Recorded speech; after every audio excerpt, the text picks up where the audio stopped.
Hello বন্ধুরা, তোমরা সবাই কেমন আছো? আশা করছি অনেক ভালো আছো, আর আমিও অনেক ভালো আছি।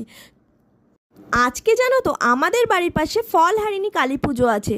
তাই ভাবলাম যে একটু মায়ের দর্শন করে আসি। আর এখানে দেখো রাধাকৃষ্ণর মূর্তিটা কত সুন্দর লাগছে, আর এখানে কত সুন্দর সাজানো লাইটিং করা আছে দেখো। আর আমার একটা বান্ধবী আমার জন্য অপেক্ষা করছিল ফুলের দোকানে লাইনে দাঁড়িয়ে।